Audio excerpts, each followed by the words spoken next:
अस्सलाम वालेकुम, आप देख रहे हैं शाम रमज़ान। मैं हूं आपके साथ मदिया नकवी और मैं हूं शफात अली। ख़वातीन और हज़रात, कोरोना वायरस के हवाले से कल का दिन निस्बतन कुछ ऐसा रहा कि 1400 नए केसेस सामने आए और 31 अफराद मज़ीद जान से जा चुके हैं, जिसके बाद अब मरने वालों की तादाद 847 के आसपास इस वक्त आ रही है। बिल्कुल जी, और इस हवाले से आपको मजीद अपडेट्स देंगे। कल हमने देखा कि किस तरीके से जो जुलूस निकाले गए थे यौम अली पे गो के पाबंदी लगाई गई थी दफ़ा 144 के तहत, लेकिन उसके बावजूद लोग काफ़ी बड़ी तादाद में बाहर निकले थे, इस बात का ख्याल किए बगैर कि कहीं एक अज़ादार से दूसरे अज़ादार में ये वायरस ना चला जाए और कहीं एक अज़ादार दूसरे अज़ादार के लिए तकलीफ का सबब ना बने। क्योंकि पूरे मुल्क में लॉकडाउन में जो नरमी भी की गई है वो सिर्फ इसलिए की गई है कि जो सबसे छोटा तबका है, जो कि काफ़ी ज़्यादा सफ़र कर रहा है, वो तबका जो कि मजदूर तबका है और उसको वो घर में बैठे बैठे उसके घर में फाके पड़ गए हैं और उसको अपनी रोटी के लिए बाहर निकलना है। जैसे शफात कल वज़ीर आज़म इमरान खान ने स्पेसिफिकली उन्हीं के लिए बोला था कि पब्लिक ट्रांसपोर्ट भी खोल दें, लेकिन लॉकडाउन नरमी का मतलब मेरे ख्याल से अवाम ने सही नहीं लिया। पब्लिक ट्रांसपोर्ट के हवाले से भी एक अच्छी खबर है, शो में शामिल भी करेंगे। हो सकता है उस दौरान कोई एक और अच्छी खबर भी आ जाए, वो भी शामिल करेंगे। तो ट्रेन के हवाले से भी आ जानी चाहिए। अल्लाह करे जी। और बहुत सारी चीज़ें हैं, सारी बातें यहीं कर देंगे तो मतलब प्रोग्राम कैसे आगे बढ़ेगा। टॉप स्टोरी सुनते हैं।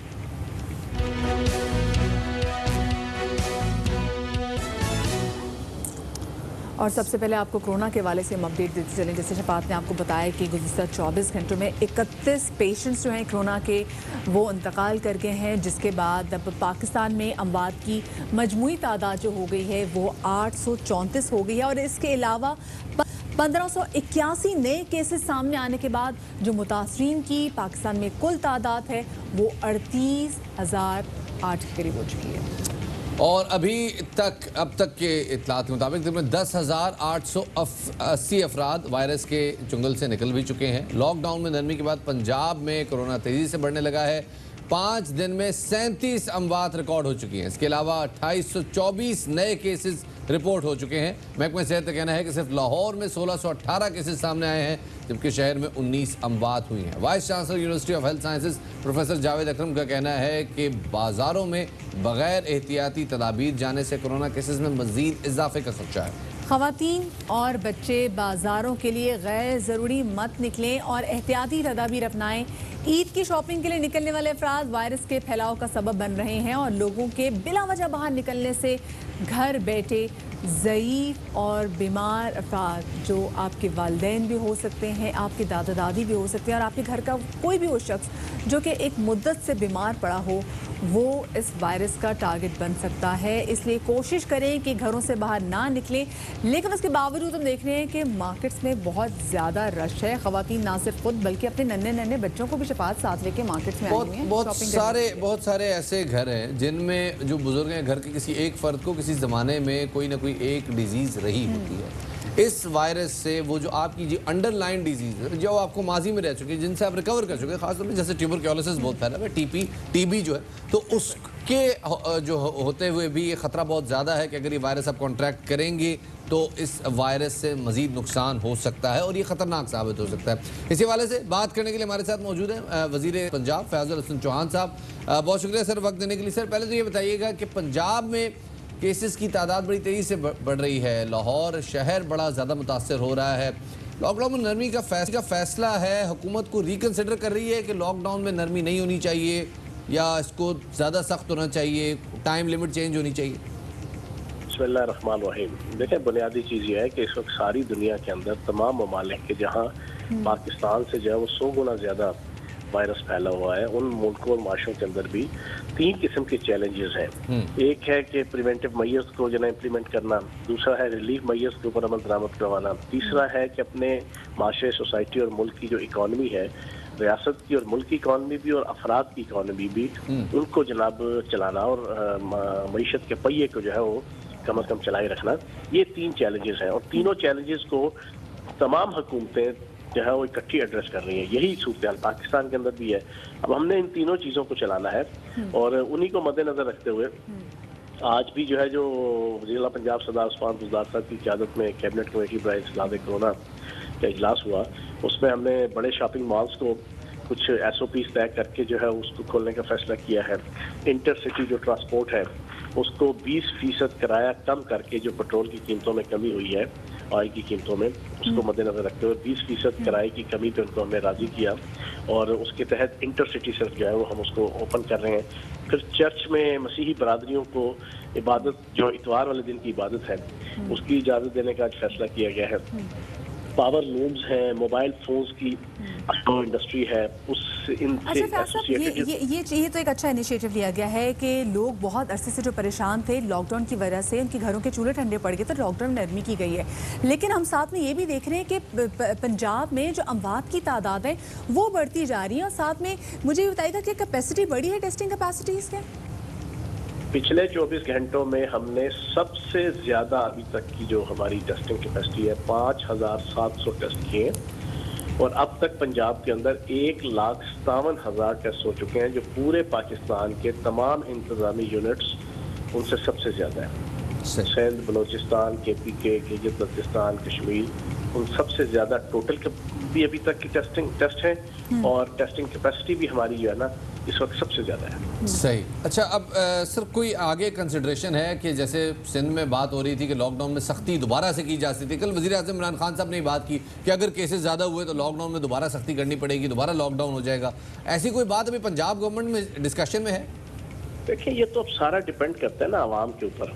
मैं समझता हूँ कि आवाम को समझना चाहिए कि अगर वजीर आजम पाकिस्तान इमरान खान साहब 15 करोड़ वो आवाम के जो डायरेक्टली इससे इफेक्ट हुई है कोविड-19 से, कोरोना वायरस से, उनकी घरों के चूल्हे, उनकी इकॉनमी, उनकी जेब, उनकी मईशत, उनका रोजगार, उनका उठना बैठना, उनके घर के मामला, उन 15 करोड़ आवाम के हवाले से अगर वजीर आजम पाकिस्तान इमरान खान साहब इतने टची हैं और वो अब उनको रिलीफ दे रहे हैं, तो अब आगे आवाम को भी जो है वो इस चीज का कम से कम ख्याल रखना चाहिए। अगर आवाम के हक में वज़ीर आज़म इमरान खान फैसला कर रहे हैं तो फिर आवाम को भी चाहिए कि आवाम भी लॉकडाउन में नरमी को बिल्कुल गलत ना समझे, क्योंकि लॉकडाउन में नरमी की गई है, वबा बिल्कुल ख़त्म नहीं हुई, वबा इज़ देयर। बहुत शुक्रिया जी फैज़ जहां साहब हमारे साथ मौजूद है। लेकिन शफात, वही वाली बात कि उन ख़वातीन, उन लोगों का क्या करें जो कि बिलावजह बाहर मार्केट्स में आ रहे हैं, और मंडे से तो स्पेशली मॉल्स भी लाहौर में खुलने के लिए जा रहे हैं, तो बहुत बड़ा टास्क होगा पंजाब गवर्नमेंट। सिंध की भी बात कर लेते हैं, अहम खबर शामिल करें। वजीर ट्रांसपोर्ट सिंध का ईद से पहले या फौरी बाद ट्रांसपोर्ट सड़कों पे लाने का ऐलान सामने आया है। वजीर ट्रांसपोर्ट सिंध अवैस शाह ने कहा है कि SOPs तैयार हैं और मेडिकल टीमें तश्कील दी जा रही हैं। उनका साथ में भी कहना था कि ट्रांसपोर्टर्स को रिलीफ देने के लिए 4 नुकाती समरी वजीर आला सिंध को इरसाल कर दी गई है। इस समरी में ये सिफारिश की गई है कि ट्रांसपोर्टर्स पर जुर्माना 100% और मोटर व्हीकल इंस्पेक्शन टैक्स 50% माफ कर दिया जाए। रूट परमिट फीस में 50% छूट भी दी जाए। आपको एक बार फिर से बताते चलें कि वजीर ट्रांसपोर्ट सिंध का ईद से पहले यह फौरी बात ट्रांसपोर्ट सड़कों पर लाने का ऐलान। इसी वाले से मजीद तफसीलात जानेंगे। हमारे नुमाइंदे अरबाब चांडी हमारे साथ मौजूद हैं। अरबाब जी, क्या इस हवाले से मजीद तफसीलात हैं आपके पास? जी मदिया, अल्लाह का शुक्र है कि अब सिंध हुकूमत भी जो है ट्रांसपोर्ट को बहाल करने के लिए बहरहाल तैयार हो गई है, और अब से थोड़ी देर पहले खुद वजीर ट्रांसपोर्ट सिंध अवैस शाह ने ARY को ये खबर दी है कि ईद से पहले या ईद के फौरी बाद ट्रांसपोर्ट सड़कों पर लाई जाएगी, और उन्होंने इससे पहले जो है वो ट्रांसपोर्टर्स के लिए बड़े रिलीफ का भी ऐलान कर दिया है, और इस रिलीफ की समरी वजीर आला सिंध सैयद मुराद अली शाह को अरसाल कर दी गई है। अवैस शाह का ये कहना है कि 4 नुकाती एजेंडे के मुताबिक ये समरी वजीर आला सिंध को अरसाल कर दी गई है। समरी में पहले नंबर पर जो मोटर व्हीकल इंस्पेक्शन फीस है उसमें 50% माफी की सिफारिश की गई है। दूसरे नंबर पर रूट परमिट में 50% माफी की सिफारिश की गई है। जुर्माना 100% माफ करने का इसमें सिफारिश की गई है। आपके जहन में ये सवाल जरूर होगा कि जुर्माने किस नौयत के होते हैं। जो महकमा ट्रांसपोर्ट गाड़ियों पर जुर्माने लगाती है, जिसमें लेट फीस का मामला होता है, गाड़ियों की फिटनेस का मामला होता है, दीगर मामला होते हैं जिसमें महकमा ट्रांसपोर्ट के कवानीन की खिलाफ वर्जी होती है, उसमें जो जुर्माना होता है वो 100% माफ करने की जो है समरी में सिफारिश की गई। इसके साथ साथ वजीर ट्रांसपोर्ट ने इस बात की तस्दीक कर दी है कि फरवरी से जून तक जितने भी जुर्माने हुए हैं महकमा ट्रांसपोर्ट पर वो भी माफ कर दिए जाएंगे, और इसके साथ साथ एक्साइज ड्यूटी जो है उसमें भी 50% जो है वो रियायत की है। बहुत बहुत शुक्रिया जी। अरबाब चांडियो साहब हमें तफसीलात से आगाह कर रहे थे। अच्छी खबर तो ये है कि ट्रांसपोर्ट सड़कों पे आ रही है, कब आ रही है ये अभी तय नहीं हुआ, ईद से पहले या ईद के बाद। लेकिन खैर अब ज़रा रुख करते हैं खैबर पख्तूनख्वा का और बात करते हैं खैबर पख्तूनख्वा के सदर मकाम पेशावर की, जहां के लेडी रेडिंग हॉस्पिटल यानी कि LRH में कोरोना के सद्देबाब के लिए इक़दाम न होने पर ICU incharge associate professor Ayesha Mufti और ICU स्पेशलिस्ट ने अस्पताल इंतजामिया के पास इस्तीफे जमा करा दिए हैं। इस हवाले से डॉक्टर आयशा का कहना है कि अस्पताल इंतजामिया कोरोना वबा के लिए बिल्कुल तैयार नहीं थी और ना ही कोई मनसूबाबंदी थी। ICU और एनेस्थीसिया डिपार्टमेंट को भी एतमाद में नहीं लिया गया। कोरोना वायरस से मुतासर अफराद को इमरजेंसी की पुरानी इमारत में रखने के अहकाम जारी किए गए, जहाँ कोई सहूलत मुयसर नहीं थी। उनका मजीद कहना था कि ICU डिपार्टमेंट में वो तमाम तर सहूलियात मौजूद नहीं थी जो कि डॉक्टर्स को दरकार थी और सिर्फ वहाँ पर ICU डिपार्टमेंट को 6 कंसल्टेंट चला रहे थे, जहाँ नर्सिंग स्टाफ की भी कमी थी। इसी हवाले से मजीद बात करेंगे और हमारे साथ लाइन पर मौजूद जुमान YDA के डॉक्टर फैसल बारसई, बहुत शुक्रिया आपने हमें ज्वाइन किया। ये बताइएगा कि डॉक्टर्स मुस्ताफ़ी हो रहे हैं, तहफ़्फ़ुज़ात क्या हैं और इतने इंपॉर्टेंट इनके तहफ़्फ़ुज़ात जो हमने भी आपके साथ शेयर भी किए, दूर क्यों नहीं किए जा रहे? डॉक्टर अहमद, आपको आवाज़ आ रही है? जी बिल्कुल आ रही है जी। मैडम आपका बहुत शुक्रिया कि आपने हमें लाइन पे लिया और हमसे जानने की कोशिश की। मैडम बात यह है कि जब हमारी डॉक्टर आयशा से बात हुई तो उन्होंने हमें बताया कि बात यह है कि हम कम्प्लीटली अनप्रिपेयर्ड थे कोविड को डील करने के लिए। ना हमारे साथ कोई बात की गई, ना हमें लूप में लिया गया, ना हमारे साथ कोई मीटिंग की गई। डायरेक्ट एक दिन हमारे पीछे पेशेंट्स भेज दिए गए कि आप इसको डील करें। जब मैं वहाँ पहुंची और देखा तो वो कोविड का पेशेंट था। ठीक है जी, हमारे फिर उसको तो हमने किसी तरीके से डील कर दिया। आगे जाके मैंने सहूलियात मांगी, हमने कहा कि इसको जो डील करने के लिए सहूलियात है वो दें और नर्सिंग केयर के लिए हमें जो है नर्सेस प्रोवाइड करें। जब ये मुतालिबात मैंने 2-3 दफ़ा किए तो मुझे ही निशान इबरत बनाया गया और मुझे ही तंग करना शुरू किया गया। ठीक है जी, और मुझसे एक्सप्लेनेशंस कॉल करनी शुरू हो गई। ठीक है जी, जिससे तंग आके डॉक्टर साहब मुझे बताइएगा कि आप लोगों के जो तहफ़्फ़ुज़ात हैं वो करवान बरकी साहब तक पहुंचे हैं, उनको उनके इल्म है, क्योंकि पूरी की पूरी मामला तो वो लीड कर रहे हैं इस वक्त KP में कोरोना वायरस के हवाले से। सर वो खुद तो मंजराम से गायब हैं। उनके जो यहाँ पे टीम के लोग हैं उन सबको इस बारे में बार बार आगाह किया गया कि हमारे साथ जो प्रॉब्लम्स है उसको डील करें, लेकिन उनमें से कोई भी इन्होंने यानी डील करने के बजाय इनसे ही एक्सप्लेनेशंस कॉल करना शुरू कर दी कि आप हमसे सहूलियात क्यों मांग रही हैं। ये बड़े बड़े संगीन इल्ज़ामात हैं।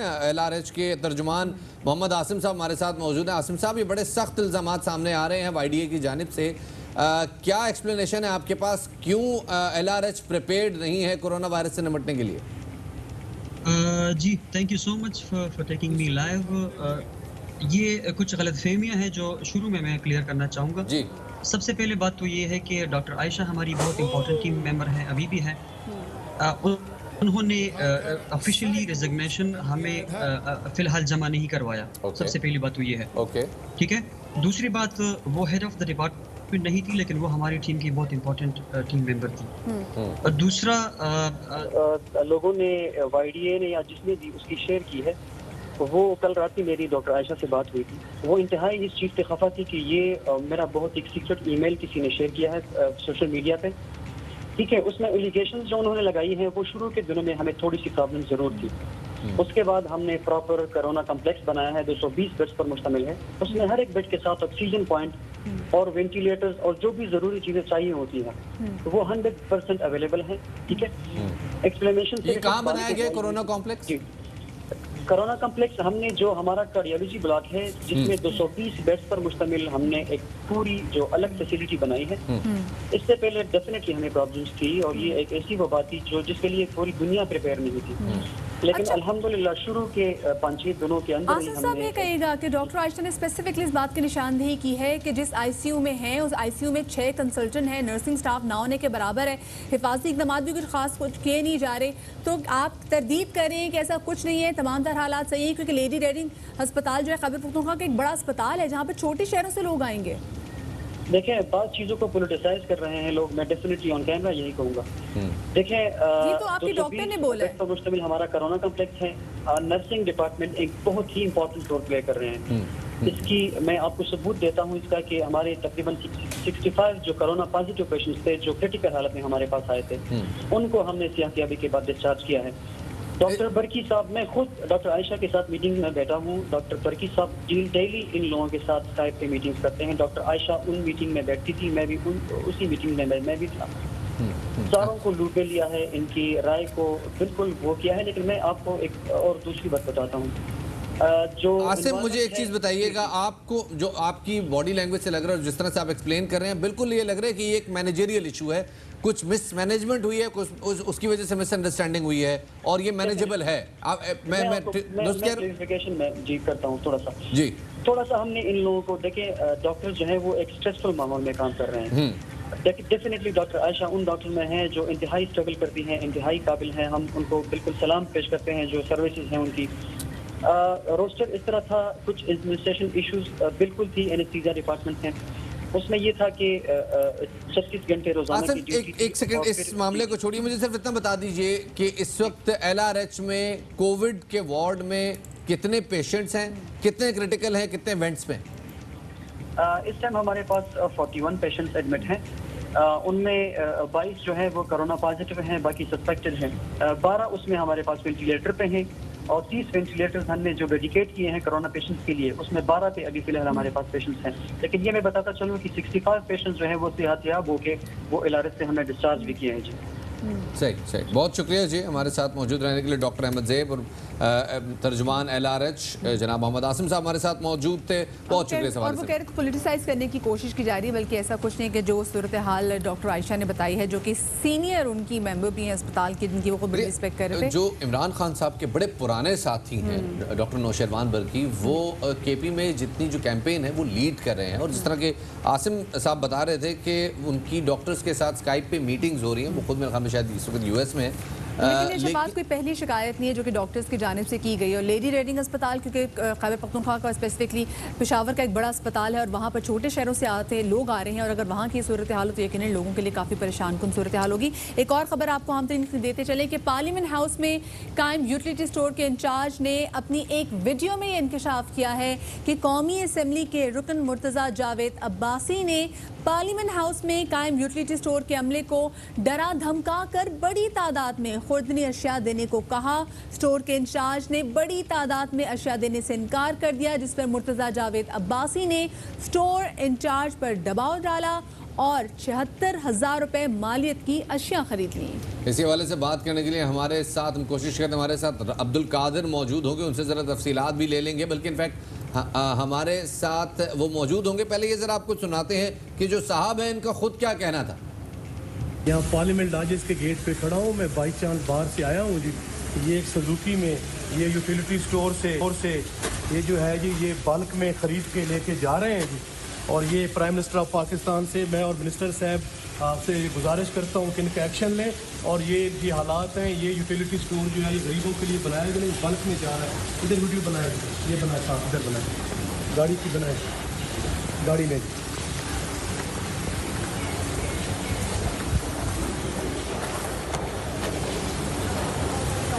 बस हो गया।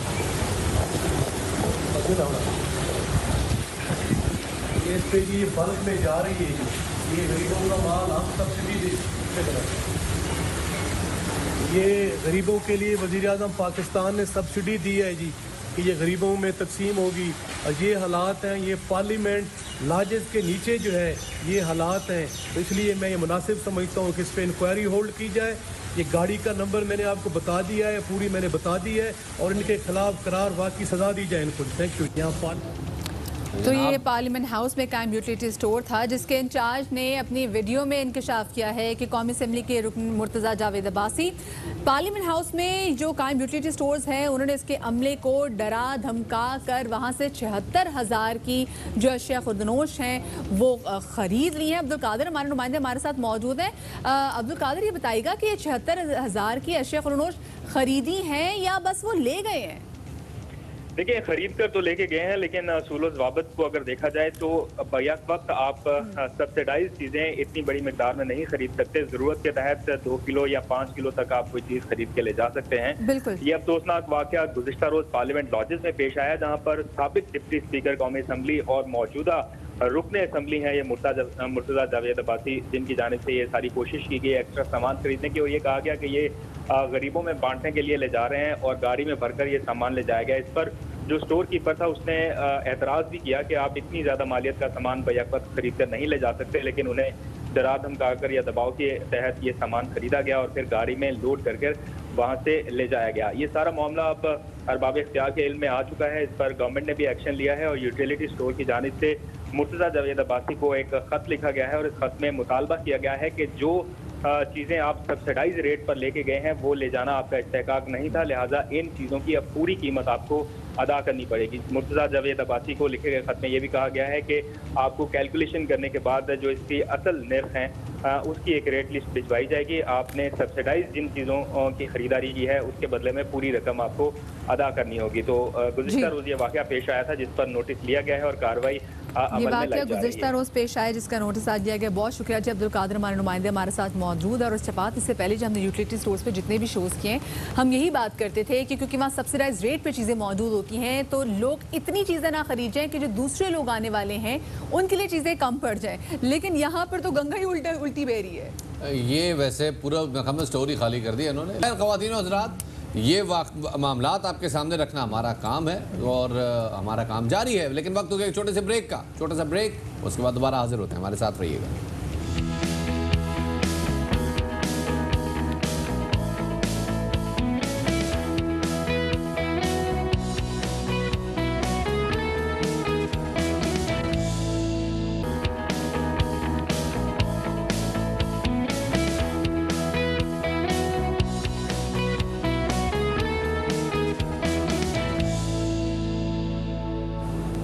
शाम रमज़ान में एक बार फिर से खुशामदीद। मरकज़ी हुकूमत की जानिब से पब्लिक ट्रांसपोर्ट खोलने के फैसले की सिंध और बलूचिस्तान ने मुखालफत की है, जबकि पंजाब और खैबर पख्तूनख्वा में ट्रांसपोर्ट खोलने की तैयारियां जारी हैं। वैसे अब तो सिंध भी मान गया, सिंध ने भी कह दिया है कि ईद के बाद, ईद से पहले ट्रांसपोर्ट सड़कों पर होगी।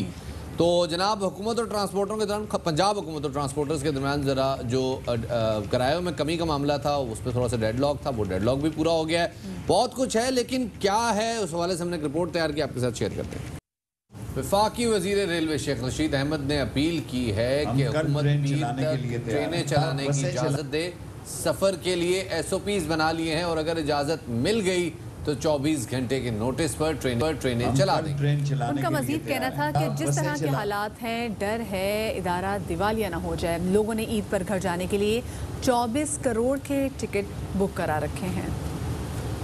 ट्रेन चलाने के लिए तैयार हैं, आप बसें चला रहे हैं, आप जहाज चला रहे हैं, और जो गरीब की हकीकी सवारी है ट्रेन, 23.24 करोड़ ही लगा लें की सवारी से पहले टिकटें खरीद ली हैं। अगर हमने चलना है सवार तक बता दिया जाए, वरना बगैर किसी पैसे काटने के 15 दिन के अंदर ये 24 करोड़ रुपया लोगों को वापस करने जा रहे हैं।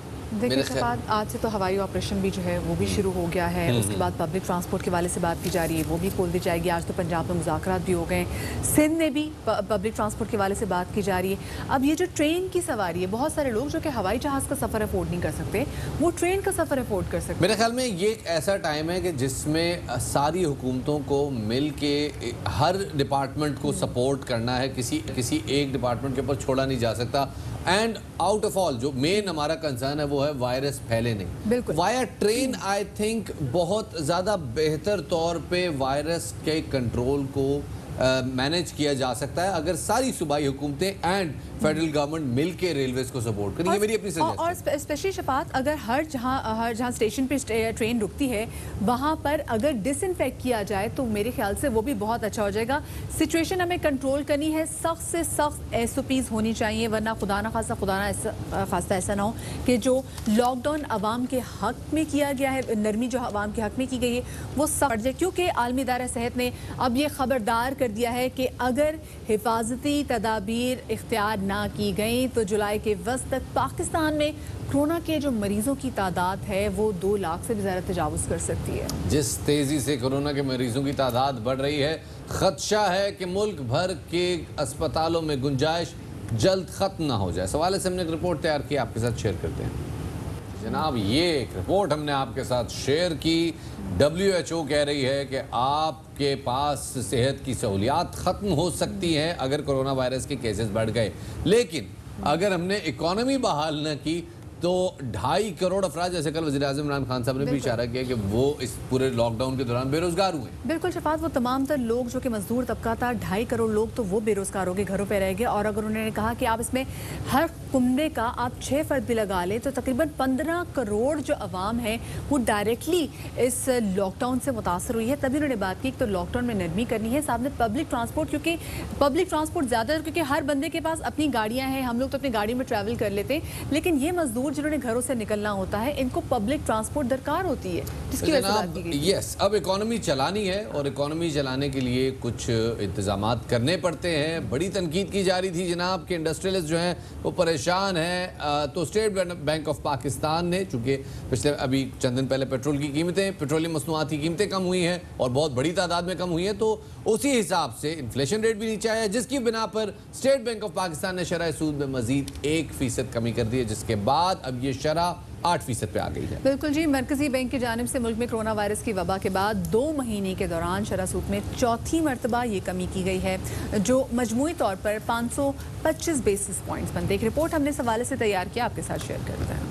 इसी हवाले से मजीद बात करेंगे और हमें ज्वाइन करेंगे इक्तिसादी उमूर के माहिर और इकॉनमी एडवाइजरी कमेटी के ओहदेदार आबिद कयूम सुलेरी साहब। सुलेरी साहब, बहुत शुक्रिया, आपने शामिल रमज़ान में हमें वक्त दिया।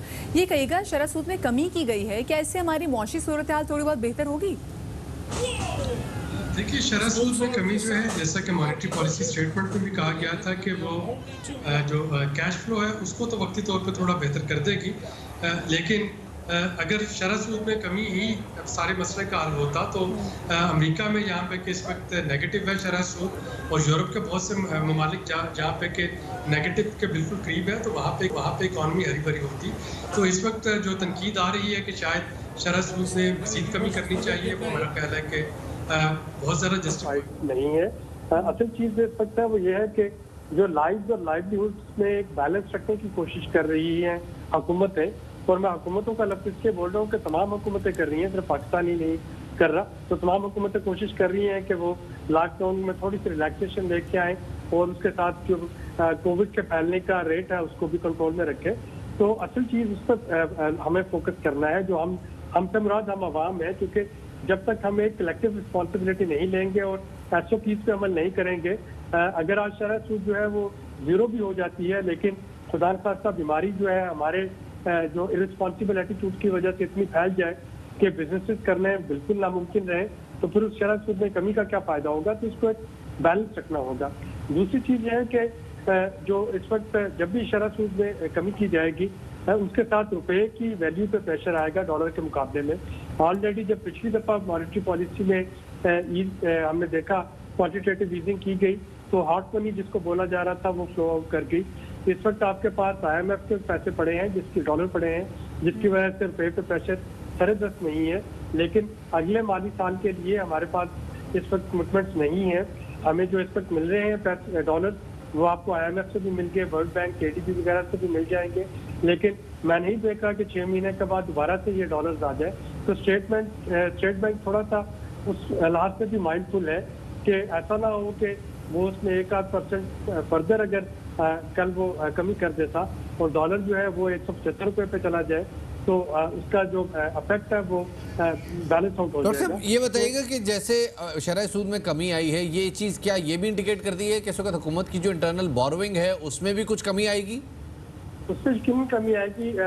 1% जब कम होता है हमारी शरह सूद, तो हुकूमत को तकरीबन उसका 50 अरब रुपए तक का कुशन मिलता है जो डेट सर्विसिंग है। तो यकीनी तौर पे अगर हम इस हिसाब से देखें तो पिछले 2 महीनों में हुकूमत को तकरीबन 300 अरब रुपए का कुशन जो है वो मिल चुका है, और वही 300 अरब रुपया जो है वो फिर एहसास प्रोग्राम और दूसरे बहुत से प्रोग्राम्स में डाइवर्ट किया जा रहा होगा।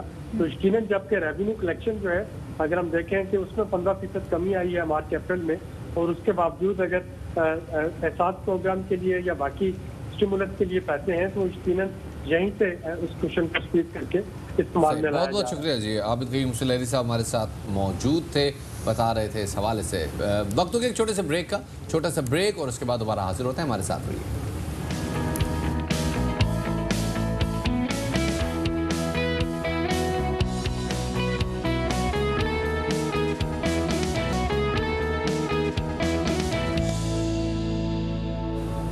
ब्रेक के बाद खुशामदीद कहते हैं आपको शाम रमज़ान में। ख़वातीन और हज़रात, ब्रेक पे जाने से पहले कुछ खबरें तो ऐसी आ रही हैं कि अंदरून मुल्क फ़्लाइटों का जो ऑपरेशन है उसके वो शुरू भी हो रहा है और किराए भी बड़े बेहतर हैं। अब उम्मीद करते हैं कि वो जहाज़ प्रॉपर्ली डिसइंफेक्टेड हों, लोग ख़ुद भी एहतियात करें, ऐसा ना हो कि जहाज़ में फिर एक वही तूफ़ान बदतमीज़ी मचा हो। शफात फ्लाइट भी अवेलेबल हो, क्योंकि मैं और शफात हम दोनों ब्रेक के दौरान फ़्लाइट्स की अवेलेबिलिटी ही चेक कर रहे थे, तो बहुत सारी फ़्लाइट्स तो आगे अवेलेबल ही नहीं है, मतलब नज़र ही नहीं आ रही। ये तो टेंशन है, ये तो फिर बहरहाल टेंशन है। हमें लाहौर की तो फिर भी मिल जानी है, पेशावर वाली फ़्लाइट पर टेंशन हो जाती है। खैर बहुत कुछ है जनाब आपके साथ शेयर करने के लिए, मगर सबसे पहले क्या करते हैं, टॉप स्टोरीज। तो जनाब टॉप स्टोरीज आपने सुनी। पहले ज़रा बात करते हैं कोरोना वायरस के हवाले से, और कोरोना वायरस के हवाले से ख़बर ये है कि आलमी इदारे सेहत यानी कि WHO ने ख़बरदार किया है कि कोरोना वायरस शायद अब दुनिया से कभी ख़त्म नहीं होगा। ये जरा इस हवाले से मजीद बात करेंगे और हमारे साथ मौजूद हैं मारूफ साइंसदान डॉक्टर अताउर रहमान साहब। डॉक्टर साहब, वेलकम टू शाम रमज़ान। WHO ने तो जो हमें ख़बरदार कर दिया है और हमें डरा भी दिया है कि it's not pandemic now it's endemic. ये साफ गोई हम इसको कहें या फिर नाउमीदी कहें कि ये तो हमारे साथ रहेगा? जी बिस्मिल्लाहिर्रहमानिर्रहीम। बात यह है कि क्योंकि एक दफ़ा जब वायरस एंडेमिक हो जाता है, जैसे कि बहुत से और वायरस है, जैसे कि फ्लू का वायरस आपके साथ देखिए कितने अरसे से है, HIV का वायरस बहुत अरसे से है, इस तरह बहुत सारे और वायरसेस हैं, हेपेटाइटिस का वायरस है। तो ये जो वायरसेस जो हैं ये फिर अपनी शक्ल बदलते रहते हैं और इस वजह से कोई ऐसी वैक्सीन नहीं आ पाती जो कि हर शक्ल को कवर कर सके। तो इस वजह से ये जो है फिर आपके साथ रहते हैं और फिर हर साल आपको अपने आप को वैक्सीनेट कराना पड़ेगा और फिर इसकी अद्वियात भी आ जाएंगी कि जो कोई अगर इसमें मुब्तला हो जाता है, और इस पर बहुत ज़्यादा काम हो रहा है इसकी अद्वियात पे भी। तो एक तो वैक्सीन आ जाएंगी अगले 8, 9, 10 महीने के अंदर, और दूसरे अद्वियात भी ऐसी जो मौजूदा अद्वियात हैं उन्हीं में से कुछ ऐसी सामने आ जाएंगी जो कि इसके खिलाफ इस्तेमाल हो सकेंगी। तो इसमें इतनी ज़्यादा तशवीश की लॉन्ग टर्म में बात नहीं है। जो ज़्यादा तशवीश है वो अगले 8-10 महीने तक है कि इसका हम किस तरह मुकाबला करते हैं और किस तरह कोप करते हैं इस सिचुएशन से। अच्छा डॉक्टर साहब, अब एक जिस तरह से WHO खबरें दे रहा है उसमें कम से कम इस वायरस के जाने की तो कोई उम्मीद नज़र नहीं आ रही। जो लोगों की अप्रोच है और जिस तरह से हुकूमतें अप्रोच कर रही हैं इस वायरस को कि लॉकडाउन को नरम किया जाए, लोगों को आपस में घुलने मिलने दिया जाए, और अगर बीमार वो होंगे भी तो उसके बाद ये उन पर छोड़ दिया जाए कि वो अपनी हिफाजत खुद करें, आपको लगता है कि ये एक ऐसी अप्रोच है जो कि सस्टेनेबल है और इससे नुकसान ज़्यादा नहीं होगा? जी, मैं इस बात से मुत्तफिक नहीं हूँ कि बिल्कुल घुलने मिलने दिया जाए और लॉकडाउन ख़त्म कर दिया जाए। इससे ये तो बहुत ख़तरनाक है। जैसे स्वीडन ने किया है, अगर आप वो यहाँ करने की कोशिश करते हैं तो फिर हज़ारों की तादाद में लोग मरना शुरू हो जाएंगे। वो तो आप कर ही नहीं सकते क्योंकि वहाँ पे उन्होंने सोशल डिस्टेंसिंग की पाबंदी रखी हुई है, खास प्रोटोकॉल फॉलो करते हैं और पढ़े लिखे लोग हैं। हमारे वहाँ आप देखिएगा अगर खुदा खासा बहुत ज़्यादा मिक्सिंग होती है तो बहुत ज़्यादा लोग इसमें मुब्तला हो जाएंगे और आपके हॉस्पिटल में गुंजाइश नहीं होगी। तो जो हुकूमत का जो पॉलिसी है वो बिल्कुल सही है कि स्मार्ट लॉकडाउन करें, जिन इलाकों में ये हो रहा है वहाँ पे सख्ती करें, बाकी ग्रेजुअली खोलें ताकि लोग जो हैं उनको जॉब्स जो जिसके जाते हैं उनसे मसाइल ना पैदा हो, उनकी रोजी इफेक्ट ना हो। तो ये बिल्कुल सही पॉलिसी है और रोजाना बेसिस पे इसको मॉनिटर किया जा रहा है। बिल्कुल बिल्कुल, बहुत बहुत शुक्रिया जी। डॉक्टर अताउर रहमान साहब हमारे साथ थे। ख़वातीन और हज़रात, ये तो वायरस के हवाले से हमने बात की, लेकिन पिछले घंटे में हमने बात की कि अगर पब्लिक ट्रांसपोर्ट खुल रही है तो वाई नॉट रेलवे। एग्जैक्टली, जब हवाई सर्विस, जब हवाई जहाज़ की जो सर्विस वो भी जब बहाल कर दी गई हैं तो why not train service. Railway निज़ाम बहाल होना चाहिए। ये अवाम का पुरजोर मुतालबा है क्योंकि ये गरीब अवाम की सवारी है। वो लोग जो कि बाय एयर ट्रैवल नहीं कर सकते, उनके लिए जो सबसे मौसर ट्रैवलिंग सोर्स था वो था ट्रेन का, और ट्रेन का सफ़र काफ़ी अरसे से बंद है। जब पब्लिक ट्रांसपोर्ट खुल रही है तो रेलवे क्यों नहीं खुल सकती? इसी हवाले से आज शेख रशीद साहब ने ने बोला है कि वो मंडे को खास तौर पर ऐलान भी करेंगे और साथ में उन्होंने ये भी कहा है कि वो SOPs पे जो बनाई जाएंगी सख्ती से अमल दरामद भी करवाएंगे और साथ में आवाम से भी अपील करेंगे कि जब आप आएँ तो अपने साथ मास्क लेकर आए। इसी हवाले से मजीद बात करेंगे। हमारे साथ खुद विफाकी वजीर बराह रेलवे शेख रशीद साहब मौजूद है। शेख साहब, बहुत शुक्रिया आपका कि आपने में शाम रमज़ान में वक्त दिया। शेख साहब, आपकी आज हमने सुबह प्रेस कॉन्फ्रेंस भी सुनी, आप कहीं ना कहीं मायूस भी लग रहे थे। मसला क्या आ रहा है? क्योंकि आपने स्पेशली ये भी इंदिया दे दिया कि आप पीर को खुसूसी तौर पे फिर प्रेस कॉन्फ्रेंस करेंगे। मैं वाकई बहुत मायूस हूँ, दिल जला हूँ रोजे के वक्त से पहले कि ये सूबाई की आदतें गरीब के मसाइल से नाशना है। इमरान खान ने इनसे रिक्वेस्ट की कि ये ट्रांसपोर्ट खोलें। फिर रेलवे के बगैर ट्रांसपोर्ट क्या है? आपके 2000 जहाज चलें और एक ट्रेन चले, एक बराबर है। और आप गरीब की सवारी के खिलाफ रोड़े अटकाए जा रहे हैं। हमने SOPs बना दी हैं और अगर एंड पे जाके आप कहें कि अब ट्रेन चलाओ तो फिर मैं नहीं चलाऊंगा, क्योंकि फिर तो धक्कम पेल हो जाएगी। ईद में 1-2 दिन रह जाएंगे। अभी वक्त है कि रेल को अलाउ कर दिया जाए ताकि वो शेख साहब, आपकी आवाज़ हम तक नहीं पहुंच पाई, गालबन हमारी लाइन कट गई है। अफसरदा और मायूस नजर आ रहे हैं शेख रशीद अहमद साहब, और उनका कहना है कि ये बात समझ क्यों नहीं आ रही लोगों को कि 2000 फ्लाइट चलाना एक तरफ, एक ट्रेन चलाना एक तरफ। ये ट्रेन गरीब आदमी की सवारी है और इस मौके पे गरीब आदमी को इसकी बहुत ज्यादा जरूरत है। बिल्कुल, जब बात उन्होंने सही बात की कि मैं इस मायूस भी हूँ, मैं बहुत ज्यादा दिलजला भी हूँ कि ये एक गरीब आवाम की सवारी है जिसको नहीं खोला जा रहा। शेख साहब दोबारा से हमारे साथ लाइन पर मौजूद है, प्लीज शेख साहब कंटिन्यू कीजिएगा। तो मैं मालगाड़ी पे ट्रेन पे जा रहा हूँ इस वक्त इस्लामाबाद, किसी सूरत हाल साहब हेडक्वार्टर से होकर। मैं बहुत मायूस हूँ, इनको समझ नहीं आ रही कि ट्रेन के खोले बगैर आप कैसे समझते हैं कि ट्रांसपोर्ट सारी दुनिया में ट्रेन खुली है। हमने तो ट्रेन को जो अब आप मैं से क्या अर्ज करूं कि इन्होंने कभी ट्रेन में सफर किया होता है, लोगों को सूबाई हुकूमतों को पता लगे कि ट्रेन में क्या मसला है। मसला ये है कि अगर इन्होंने 1-2 दिन में ट्रेनों को ना खोला तो लोग इनके साथ तो शेख साहब, खान साहब बैठते हैं, पूरी काबीना के साथ बात करते हैं। आपने काबीना में ये बात रखी तो होगी, मसला कहाँ पे है, कहां से प्रॉब्लम क्रिएट हो रहा है और कौन कन्विंस नहीं कर पा रहा? शेख साहब, मैं सूबों के मतहत नहीं हूं, मैं इमरान खान के मतहत। मसला सिंध में आ रहा है और बाकी बलोचिस्तान से तो हमारी सिर्फ एक ट्रेन आती है। मसला सिंध से आ रहा है। मसला सिंध से आ रहा है। लेकिन शेख साहब, इससे पहले जब बात की गई थी तो पंजाब की गवर्नमेंट ने भी सपोर्ट नहीं किया था इस हवाले से। आप सही कह रही हैं, बात नहीं किया था। बाद में उनको समझाया कि भाई आप समझें जरा ये मसला क्या है, क्योंकि समझाने की भी बात लोगों को जरूरत है। पंजाब को समझाया तो समझ आ गया। तो ये समझ होनी ये कि ये चारों की जंजीर में रेल है। आपकी जो बेनजीर भुट्टो कहती थी कि जनाब अली हम चारों सूबों को मिलाने जा रहे हैं, ये तो आप नफरत के बीज कटे। अगर लोग निकल आए तो फिर क्या करेंगे आप? शेख साहब, आपकी बात एक दफा फिर से रिपीट कर दूं जितनी मुझे समझ में आई है कि सिंध को प्रॉब्लम है, पंजाब को कोई प्रॉब्लम नहीं है, खैबर पख्तूनख्वा को कोई प्रॉब्लम नहीं है, बलूचिस्तान को कोई प्रॉब्लम नहीं है। 3 सूबे मुत्तफिक हैं, एक सूबे की वजह से पाकिस्तान रेलवेज चल नहीं पा रही। बस देख लें किस कदर बदकिस्मती है। मैं अपने आप को इतना बेबस पा रहा हूँ और मैं तो समझता हूँ ये मुल्क के खिलाफ, कौमी सलामती के खिलाफ मसला है कि एक सूबा अगर जिस सूबे ये ट्रैक भी मरकज का, महकमा भी मरकज का है, ट्रेन भी सेक्टर की है, लेकिन अब फैसला इमरान खान ने करना है। हम उसकी तरफ देख रहे हैं। मंडे को मैं फैसला करूँगा जी। अगर हालात ठीक हो मैं खुद ट्रेन चलाने का ऐलान शेख साहब, अल्लाह करे मंडे इमरान खान के मतहत। यानी कि इसका मतलब आप खुद ऐलान कर देंगे, जैसे आप पीर की पहले भी बात कर रहे थे कि आप खुद ऐलान कर देंगे, अगर नहीं मानेंगे तो फिर आप बता देंगे कि हम ट्रेन नहीं चलाएंगे। फिर जो लोगों को, जो 24 करोड़ जो लोगों ने जिससे टिकट खरीद लिए हैं, वो भी फिर उनको वापस कर देंगे। ये फिर क्या करें जी? 24 करोड़ रुपए फिर वापस करेंगे ना हम? कोई पता को दिए ना उन्होंने, गवर्नमेंट पाकिस्तान रेलवे को दिए हैं, उन्होंने इन डेटों पे बुकिंग की हुई है। अब उनको फिर वापस करेंगे, वो जाएं, बसों से जाएं जिस तरह जाएं। फिर अगर इन्होंने नहीं खोली ट्रेन तो फिर हमने क्या करना है? लड़ाई करें इनके साथ। ये खुद आप देखें कि हालात ऐसे पैदा हो जाएंगे, ये लोगों को मजबूर कर रहे हैं कि लोग सड़कों पे आए।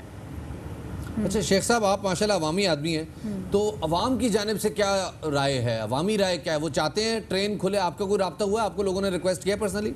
आप यकीन जाने 20% लोग कह रहे हैं खुदा के वास्ते, अल्लाह रसूल के वास्ते ट्रेन खोल दो। लोगों के पास 35,000 रुपया जहाज का टिकट नहीं है। जी बिल्कुल। हम 2-3 हज़ार रुपए में ले जाने वाले लोग हैं, फिर आखा टिकट है, कुछ और है, कुछ और है।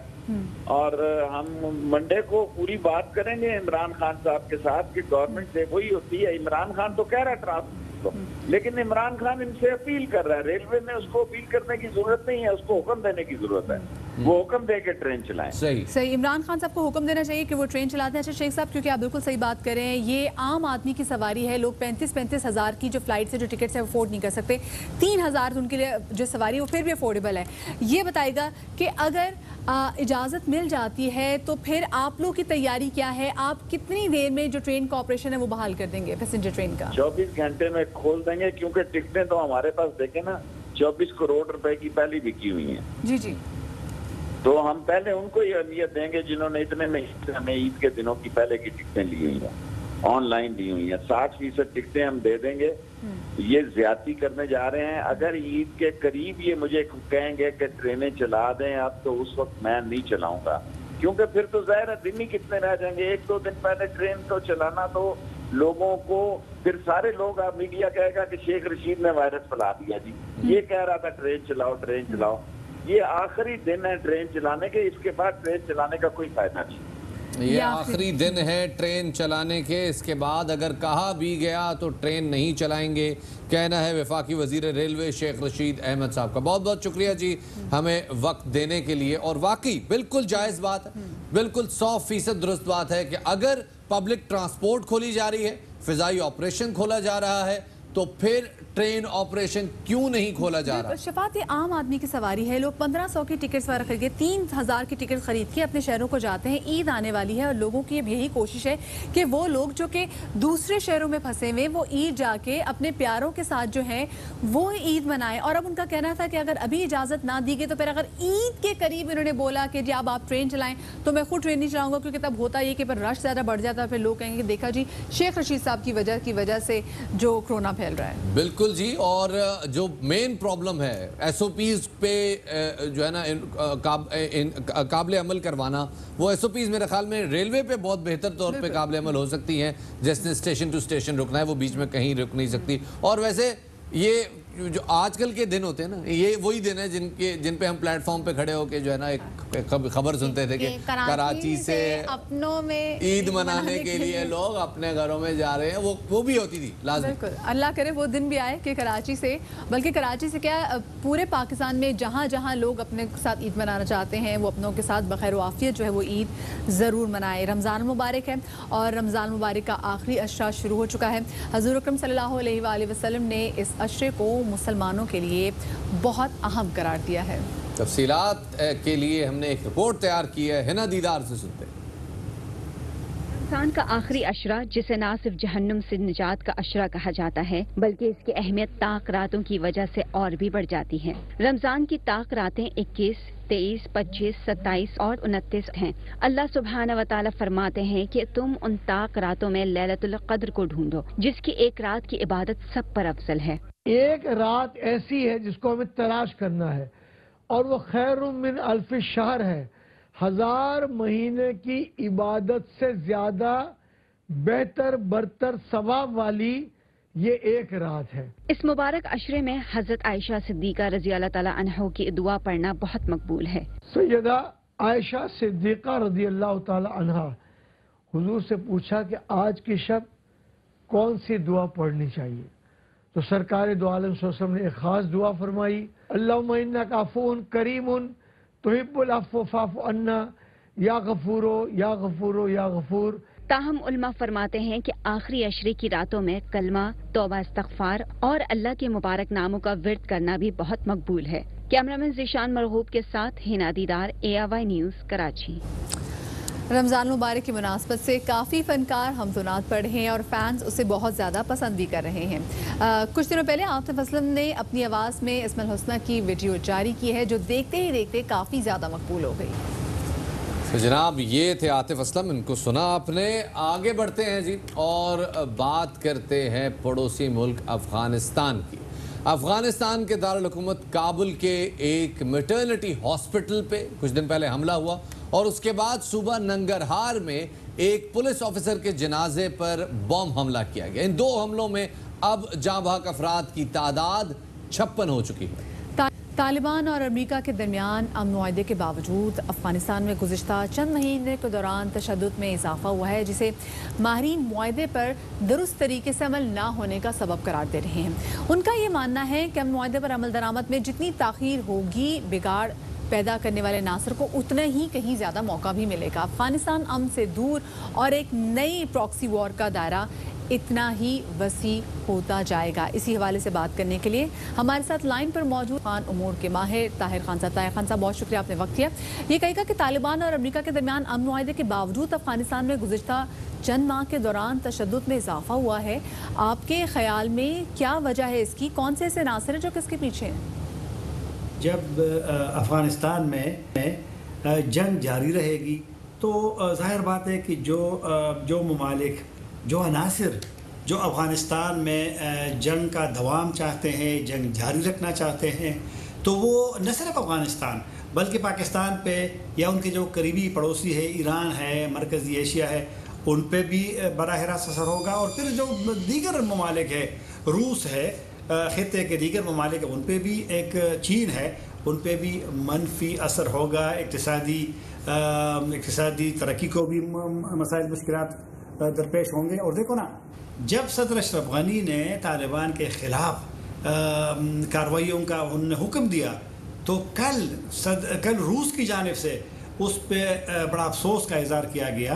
और जो रूस के नुमाइंदा खुसूसी अफ़गानिस्तान के लिए ज़मीर काबलोफ, उन्होंने कहा कि सदर अशरफ गनी का ये वाला जो बयान है, इससे तो अमन जो मुआहिदा हुआ है उसको नुकसान पहुंच सकता है। ताहिर साहब, ये बताइए, बड़ी कोशिश की जा रही है, बड़ी हमारी एक्सपेक्टेशन थी इस अफ़गान अमन प्रोसेस से, और अफ़गानिस्तान में जब डिस्टेबलाइजेशन आती है तो उसका खमियाजा पाकिस्तान को भी भुगतना पड़ता है। तो सारे मामले में पाकिस्तान को कहाँ देख रहे हैं आप?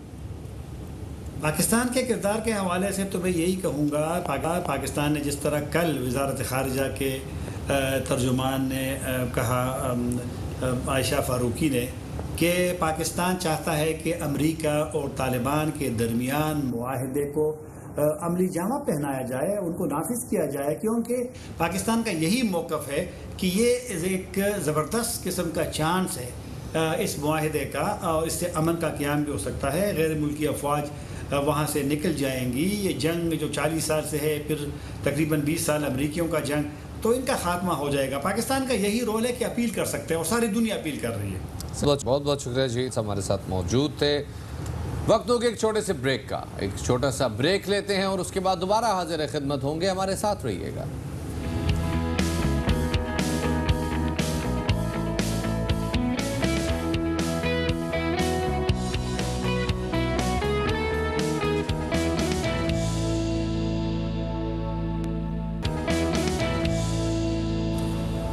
वेलकम बैक टू शाम रमज़ान। पिछले हफ्ते हमने बात की थी कि किस तरीके से एक कातिल डोर ने 3 माह के बच्चे की जान ले ली कराची में। लाहौर में भी सूरत हाल कुछ मुख्तलिफ नहीं है।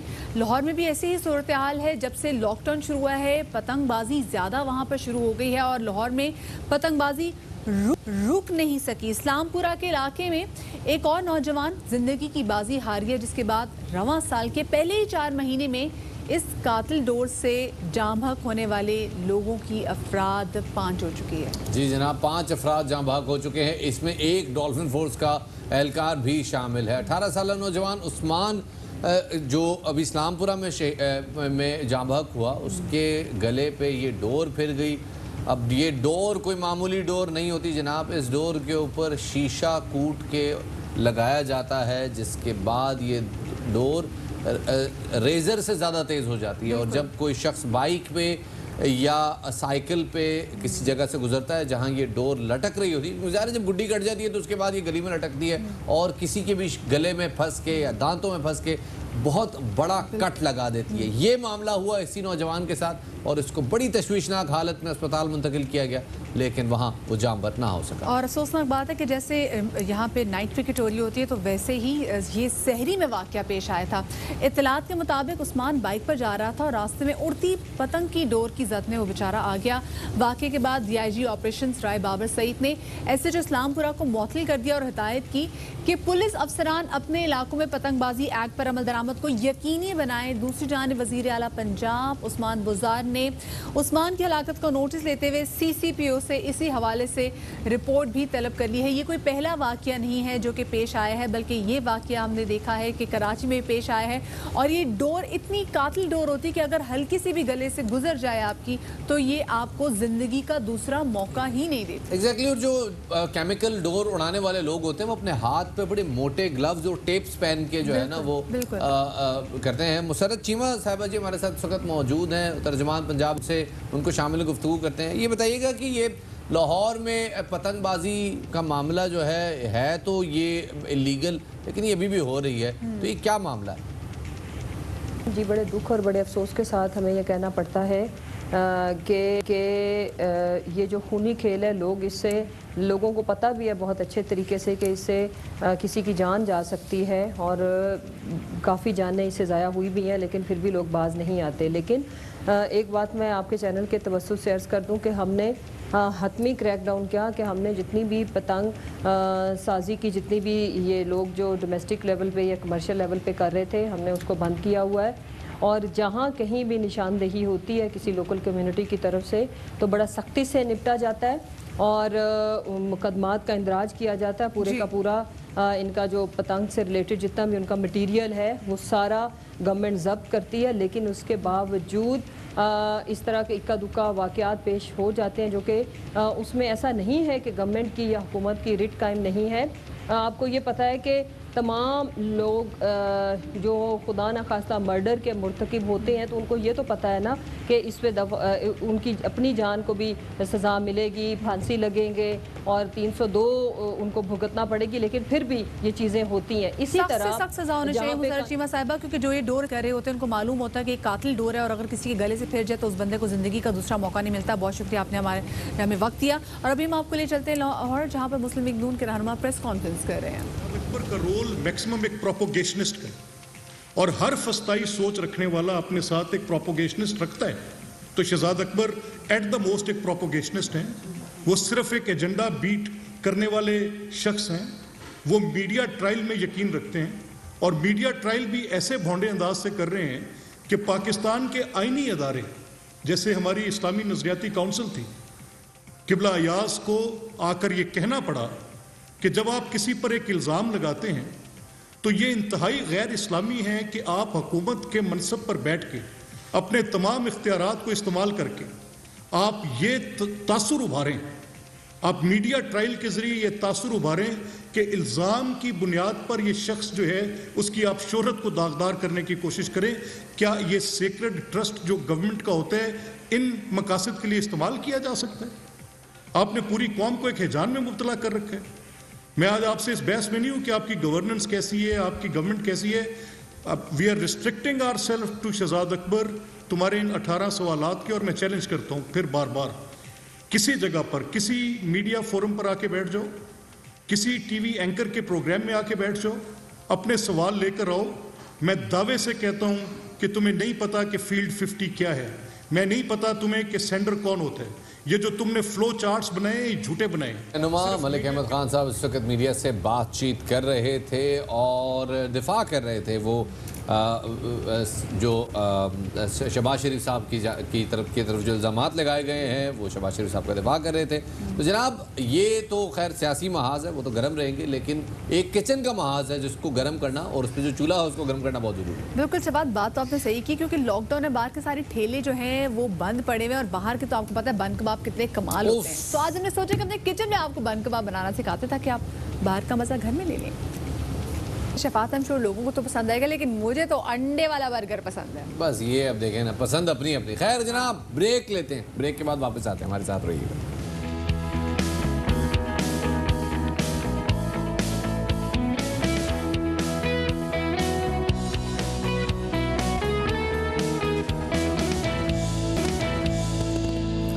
और एक बार फिर से आपको ले चलते हैं लाहौर, जहां मुस्लिम लीग नून के रहनुमा प्रेस कॉन्फ्रेंस कर रहे हैं। तो बस यही मुद्दाजात थे कि आपके सामने हम ये सारी चीज़ें रखें और आने वाले दिनों में हम इंशाल्लाह मजीद एविडेंस के साथ भी कुछ चीज़ें आपके सामने पेश करेंगे जिससे दूध का दूध और पानी का पानी होगा। बहुत शुक्रिया। के रहनुमा अता तारड़ इस वक्त मीडिया से बातचीत कर रहे थे। अब आपको ख़वातीन और हज़रात वापस लेके आते हैं यहाँ, और यहाँ से आपसे बातचीत शुरू करते हैं और बताते हैं जनाब के कौमी विमेन क्रिकेटर्स जो हैं वो लॉकडाउन में क्या कर रही हैं। बिल्कुल जी, वो भी आजकल बड़ी एक्टिव चल रही हैं और बड़ी डिफरेंट किस्म की उन्होंने एक्टिविटीज़ ढूंढी है। पाकिस्तान वुमेन टीम की ऑलराउंडर कायनात इम्तियाज़ ने स्केचिंग और कैलीग्राफी में महारत हासिल कर ली है। कायनात इम्तियाज़ का कहना है कि स्केचिंग और कैलीग्राफी का शौक वालिद को देखकर पैदा हुआ। समाजी राब्ते की वेबसाइट ट्विटर पर 27 साल कायनात इम्तियाज़ ने अपने तस्दीकशुदा अकाउंट से बिस्मिल्लाहिर्रहमानिर्रहीम की दिलकश खताती शेयर की। कायनात इम्तियाज़ 11 एक रोज़ा मैचेस और 12 T20 इंटरनेशनल में पाकिस्तान की नुमाइंदगी कर चुकी हैं। उस वक्त हमारे साथ मौजूद हैं, उन्हीं को शामिल गुफ्तगू करते हैं। अस्सलाम वालेकुम कायनात, कैसी हैं आप? और ये जो आपने कैलीग्राफी की है ये लॉकडाउन के दौरान शुरू हुई है या ये पहले से थी? वालेकुम अस्सलाम। सबसे पहले नहीं, ये इसी दौरान ही स्टार्ट हुई है। उससे पहले ऑब्वियसली अब्बू को बहुत ज़्यादा पसंद थी खतैती और जनरली आर्ट उन्हें बहुत ज़्यादा पसंद है। तो पहले कभी इस तरह कोशिश नहीं की, लेकिन क्योंकि लॉकडाउन में इतना टाइम था और प्रोडक्टिवली इसे यूज़ करना चाह रही थी तो एक थॉट आई कि कैलीग्राफी करते हैं, स्केचिंग के बाद कैलीग्राफी करते हैं। तो फिर उसके बाद स्केचिंग में अब इतना इंटरेस्ट नहीं रहा मुझे जितनी कैलीग्राफी में रहा, क्योंकि काफ़ी खूबसूरत भी एक तो दिखती है और लिखने में भी मुझे बहुत मज़ा आता है। सही। अच्छा कायनात, ये बताइएगा कि वैसे लॉकडाउन में उमूमी तौर पे जो है वो दिन कैसे गुजर रहे हैं, फिटनेस का ख्याल कैसे रख रहे हैं? और जैसे हमारी मेंस क्रिकेट टीम में तो स्पेशली उनका ऑनलाइन जो है वो ट्रेनिंग टेस्ट हो रहा है, आप लोग भी तमाम बिल्कुल वैसे ट्रेनिंग टेस्ट से गुजरे हैं? हाँ जी, घर में ट्रेनिंग काफ़ी ज़्यादा अच्छी हो रही है, क्योंकि हम शाम में या तो शाम के टाइम पे या तो स्टार्ट से पहले अपनी ट्रेनिंग डेफिनेटली करते हैं, क्योंकि एक मेंटेन करना है अपना ट्रेनिंग का लेवल। वी डोंट वांट कि हम जब जाएं दोबारा ग्राउंड में तो जीरो से स्टार्ट करें। एंड सेकेंडली, जिस तरीके से लड़कों की टेस्टिंग हो रही है हमारी भी उसी तरीके से टेस्टिंग हुई है। एंड ये प्रोसेस बहुत अच्छा है, क्योंकि पीसीबी ने हमें ट्रेनर भी अलॉट किया हुआ है, तो हमें डेली रूटीन से हमारे शेड्यूल्स भेज रहे हैं जो हमें करना है आगे इन दिनों में, आगे के दिनों में। तो रेगुलरिटी पे हम पे चेक रखा हुआ है एंड अपने लूप पे भी रखा हुआ है कि क्या हो रहा है and what are the situations, and इंशाल्लाह we will be getting back soon in the ground. अच्छा, ये मुझे बताइएगा कि मतलब क्रिकेट तो बड़ा एग्रेशन का गेम है और आपको ना आपका जो एग्रेशन है वो बड़ा रिपल्सिव होना चाहिए, लेकिन जो पेंटिंग और कैलीग्राफी है ये तो बड़े कंपोजर का और बड़े सुकून का काम है। ये क्या ये खुला तजाद नहीं?